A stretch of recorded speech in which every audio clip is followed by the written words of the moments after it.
And I found myself saying, I heard myself saying, well, thank you for the interpretation, but I'm rather knackered. And I think I'll go home and have an early night. Good morning to the legend. Now, that word gets thrown around a lot, but I think it's fair usage here as we say good morning to Sir Michael Parkinson.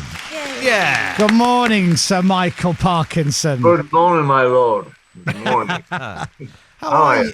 I'm really well. More importantly, first things first, how are you? How's Mary? How's the family? Well, surviving the pandemic, basically, Chris, has been all our ambitions, hasn't it, for the past year or so. It's been a very strange time.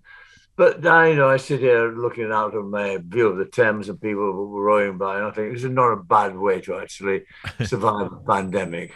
You're going to think how lucky you are, really, in many ways. But anyways, we're fine. We're working, and all that's the important thing. Keep on going. Did you do anything in the lockdown process, like right at the beginning of it? Myself and many other people, millions of people, toyed with the idea of learning to play the guitar or maybe learning to speak Spanish or cook. And a year and a half later, I've done absolutely nothing. Did you do anything productive with this time? I've never had that kind of alternative ambition. I've always been keen to actually continue doing what I'm doing. That's basically what keeps me going. And Mike, my son, we got this production coming in. We just worked through it all, and did quite a bit of work, a bit of writing, wrote a book or two, and kept busy that way. And that's the nice thing about the job that I do and Michael, my son, does. But, if you can write, then there's never a spare moment. There really isn't. That's true. And how is your son?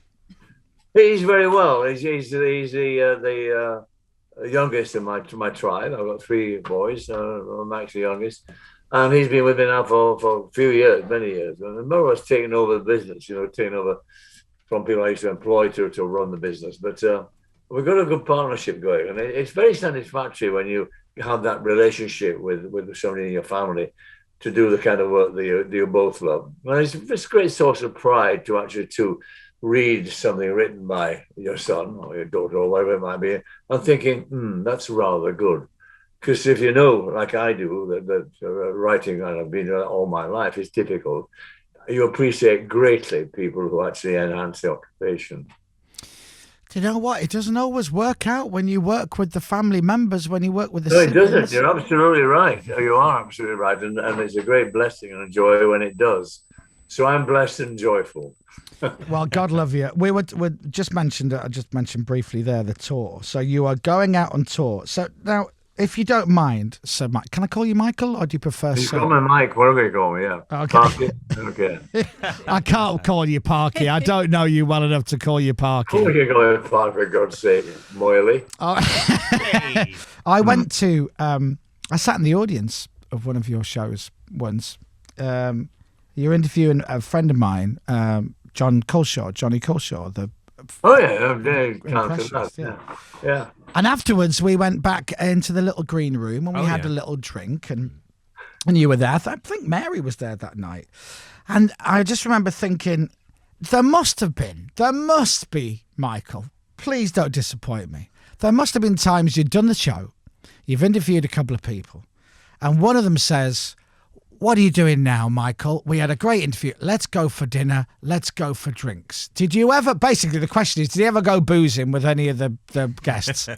Well, I had a spectacular situation, which my wife still actually remembers, and I don't raise it in her company because she gets all moody and sulky. But her great hero, and mine too, was Clint Eastwood. And he wasn't a man who turned up regularly on talk shows, but after a bit of negotiation, he came on the show, and it was wonderful. I mean, he talked very freely and frankly and all that, and I got on with him very well indeed. And at the end of the show, he said to me, he said, you like jazz, don't you? And I said, yeah. He said, my son Kyle is playing down at Ronnie Scott's now. And I said, yeah. And he said, listen, why don't we go down to Ronnie Scott's, and why don't we get a meal on the way? Later on, have a few drinks, he said, and just talk down and relax together. And I found myself saying, I heard myself saying, well, thank you for the invitation, but I'm rather knackered, and I think I'll go home and have an early night. My wife's face at this point, absolute. I mean, a dream man was standing there. That wasn't me; it was him. It was, she didn't say anything until we got in the car, and then she started. I don't. Are you mad? She said, "You know, you've just done." So she never allowed me to forget that. So I've got more memories of the people I missed out on than I actually did. Radio. The Chris Moyles Show.